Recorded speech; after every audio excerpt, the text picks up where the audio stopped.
Job news ವೀಕ್ಷಕರೇ, 384 KS ಅಧಿಕಾರಿಗಳ ನೇಮಕಕ್ಕೆ ಕರ್ನಾಟಕ ಲೋಕಸೇವಾ ಆಯೋಗವು ಕಳೆದ ಡಿಸೆಂಬರ್ 29ರಂದು ನಡೆಸಿದ್ದ ಮರು ಪೂರ್ವಭಾವಿ ಪರೀಕ್ಷೆಯ ಫಲಿತಾಂಶಕ್ಕೆ ತಾನು ನೀಡಿದ್ದ ತಡೆಯಾಜ್ಞೆಯನ್ನ ಕರ್ನಾಟಕ ಆಡಳಿತ ನ್ಯಾಯಮಂಡಳಿ ಅಂದ್ರೆ ಕೆಎಟಿಯು ತೆರವುಗೊಳಿಸಿದೆ.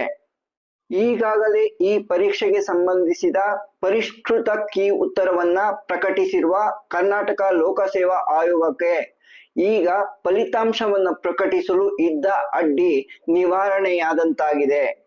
ಅಕ್ಷರ ಸಂಘಟನೆಯ ಶ್ರೀಕೃಷ್ಣ ಮತ್ತು ಮತ್ತಿತರರು ಸಲ್ಲಿಸಿದ ಅರ್ಜಿಯನ್ನ ಫೆಬ್ರವರಿ 3ರಂದು ವಿಚಾರಣೆ ನಡೆಸಿದ ಕರ್ನಾಟಕ ಆಡಳಿತ ನ್ಯಾಯಮಂಡಳಿಯ ನ್ಯಾಯಾಂಗ ಸದಸ್ಯ ಎಸ್.ವೈ. ವಟವಟಿ ಮತ್ತು ಆಡಳಿತ ಸದಸ್ಯೆ ಡಾ. ಅಮಿತಾ ಪ್ರಸಾದ್ ಅವರು ಈ ಹಿಂದೆ ತಾವು ನೀಡಿದ್ದ ತಡೆಯಾಜ್ಞೆಯನ್ನ ಕೆಪಿಎಸ್ಸಿಗೆ ಫಲಿತಾಂಶ ಪ್ರಕಟಿಸದಂತೆ ನೀಡಿದ್ದ ತಡೆಯಾಜ್ಞೆಯನ್ನ ತೆರವುಗೊಳಿಸುವ ಆದೇಶ ನೀಡಿದ್ದಾರೆ.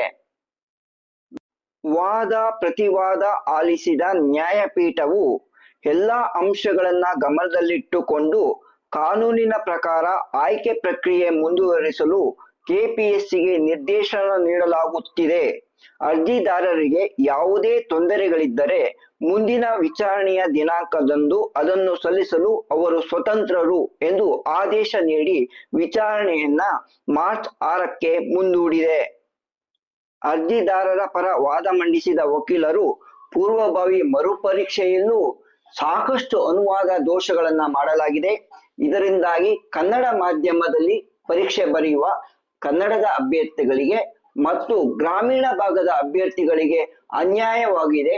ಹೀಗಾಗಿ ಈ ಪರೀಕ್ಷೆಯನ್ನ ರದ್ದುಪಡಿಸಬೇಕು, ಇಲ್ಲವೇ ಮರುಪರೀಕ್ಷೆ ಬರೆದ ಎಲ್ಲಾ ಅಭ್ಯರ್ಥಿಗಳಿಗೆ ಮುಖ್ಯ ಪರೀಕ್ಷೆ ಬರೆಯಲು ಅವಕಾಶ ನೀಡಬೇಕೆಂದು ವಾದ ಮಂಡಿಸಿದರು.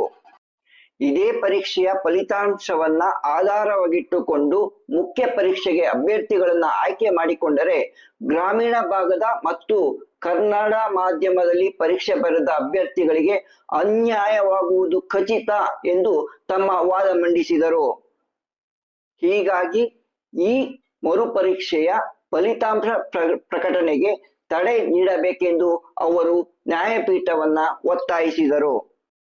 ಈ ಸಂದರ್ಭದಲ್ಲಿ ಕೆಪಿಎಸ್ಸಿಯ ಪರವಾಗಿ ವಾದ ಮಂಡಿಸಿದ ವಕೀಲರಾದ ರೋಬೆನ್ ಜಾಕೋಬ್ ಅವರು ಮರುಪರೀಕ್ಷೆಯನ್ನ ಡಿಸೆಂಬರ್ 29ರಂದು ನಡೆಸಲಾಗಿದ್ದು ಈಗಾಗಲೇ ತಾತ್ಕಾಲಿಕ ಕೀ ಉತ್ತರಗಳನ್ನ ಪ್ರಕಟಿಸಲಾಗಿದೆ ಮತ್ತು ಅದಕ್ಕೆ ಆಕ್ಷೇಪಣೆಗಳನ್ನ ಸಲ್ಲಿಸಲು ಅವಕಾಶ ನೀಡಲಾಗಿತ್ತು.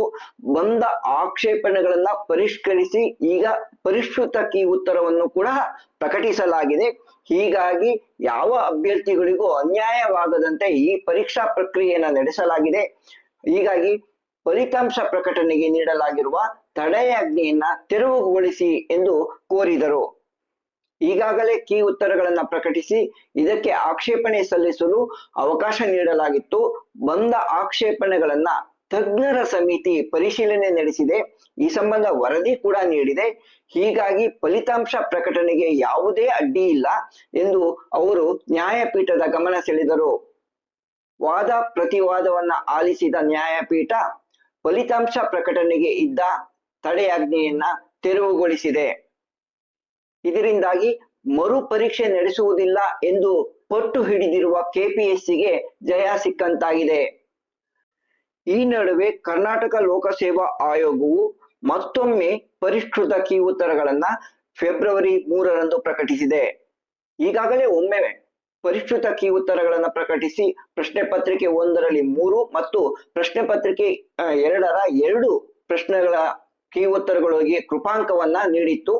ಈಗ ಈ ಕೃಪಾಂಕಗಳನ್ನು ನೀಡಿರುವ ಉತ್ತರಗಳೇನಿದೆ ಅವುಗಳಲ್ಲಿ ಸಣ್ಣ ಪುಟ್ಟ ಬದಲಾವಣೆ ಮಾಡಿ ಪರಿಷ್ಕೃತ ಕೀ ಉತ್ತರಗಳನ್ನ ಫೆಬ್ರವರಿ 3ರಂದು ಮತ್ತೆ ಪ್ರಕಟಿಸಿದೆ. ಈ ಹಿಂದೆ ಪ್ರಕಟಿಸಲಾಗಿದ್ದ ಪರಿಷ್ಕೃತ ಕೀ ಉತ್ತರಗಳನ್ನ ಹಿಂಪಡೆದು ಮರು ಪರಿಷ್ಕೃತ ಕೀ ಉತ್ತರಗಳನ್ನ ಪ್ರಕಟಿಸಿರುವುದಾಗಿ ಕೆಪಿಎಸ್ಸಿಯು ತನ್ನ ಪ್ರಕಟಣೆಯಲ್ಲಿ ತಿಳಿಸಿದೆ. ಫೆಬ್ರವರಿ 3ರಂದು ಕರ್ನಾಟಕ ಆಡಳಿತ ನ್ಯಾಯಮಂಡಳಿಯು ಪ್ರಕಟಿಸಿರುವ ತೀರ್ಪಿನಿಂದಾಗಿ ಆಘಾತಕ್ಕೊಳಗಾಗಿರುವ ಕನ್ನಡ ಮಾಧ್ಯಮದ ಅಭ್ಯರ್ಥಿಗಳು ತಮಗಾದ ಅನ್ಯಾಯವನ್ನ ಹೈಕೋರ್ಟ್ನಲ್ಲಿ ಪ್ರಶ್ನಿಸಲು ತೀರ್ಮಾನಿಸಿದ್ದಾರೆ. ಈ ಸಂಬಂಧ ಈಗಾಗಲೇ ಅಭ್ಯರ್ಥಿಗಳ ಅಭಿಪ್ರಾಯ ಸಂಗ್ರಹಿಸುವ ಕಾರ್ಯ ನಡೆಯುತ್ತಿದ್ದು ಸದ್ಯವೇ ಹೈಕೋರ್ಟ್ ಮೆಟ್ಟಿಲೇರುವುದಾಗಿ ಒಂದು ಬಣದ ಅಭ್ಯರ್ಥಿಗಳು ತಿಳಿಸಿದ್ದಾರೆ. ಅಭ್ಯರ್ಥಿಗಳ ರಾಜ್ಯ ಮಟ್ಟದ ಸಂಘಟನೆಯಾದ ಅಕ್ಸಾ ಸಂಘಟನೆ ಈ ಸಂಬಂಧ ಮತ್ತೊಮ್ಮೆ ಬೃಹತ್ ಹೋರಾಟ ನಡೆಸಲು ಉದ್ದೇಶಿಸಿದೆ. ಅಕ್ಸಾ ಸಂಘಟನೆಯ ಹೋರಾಟದ ಫಲವಾಗಿಯೇ ಮರುಪೂರ್ವಭಾವಿ ಪರೀಕ್ಷೆಯನ್ನ ನಡೆಸುವಂತಾಗಿತ್ತು. ಈಗ ಕನ್ನಡ ಮಾಧ್ಯಮದ ಅಭ್ಯರ್ಥಿಗಳಿಗೆ ಅನ್ಯಾಯವಾಗಿರುವ ವಿಷಯವನ್ನ ಇಟ್ಟುಕೊಂಡು ಮತ್ತೆ ಬೃಹತ್ ಹೋರಾಟ ನಡೆಸಿ ರಾಜ್ಯ ಸರ್ಕಾರದ ಗಮನ ಸೆಳೆಯಲು ಸಂಘಟನೆಯು ಉದ್ದೇಶಿಸಿದೆ.